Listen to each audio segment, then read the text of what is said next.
శంఖారావం సభ నిర్వహిస్తున్నటువంటి లోకేష్ కీలకమైనటువంటి పాయింట్స్ని రైట్ చేశారు. ఒకటి, పవన్ కళ్యాణ్ని అభిమానిస్తూ అభినందిస్తూ ఆ రోజు జైలుకి వెళ్ళినటువంటి సందర్భంలో నాన్న వెనకాల నిలబడ్డటువంటి పవన్ కళ్యాణ్, పోరాడినటువంటి పవన్ కళ్యాణ్ కాబట్టి, అంటే ఇప్పుడు తన దోవను తను, అటు పవన్ కళ్యాణ్ దోవను పవన్ కళ్యాణ్ సభలో అన్నటువంటిది రాంగ్ సంకేతం పోనీయకుండా ఆ విధమైనటువంటి స్టేట్మెంట్ ఇచ్చారు.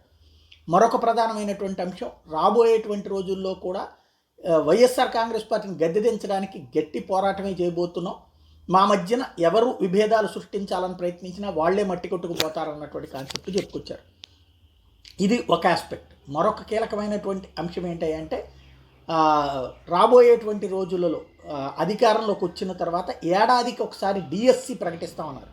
సరే, 2014-19 మధ్యలో కూడా అట్లాంటి హామీ ఇచ్చి మర్చిపోయి ఉండొచ్చును, కానీ ఈ దఫా మాత్రం చేసి తీరతామని చెప్తున్నారు. తద్వారా లోకేష్ ప్రజలని మెప్పించేటటువంటి వ్యవహారాల వైపుకి తీసుకెళ్లే ప్రయత్నం చేస్తున్నారు.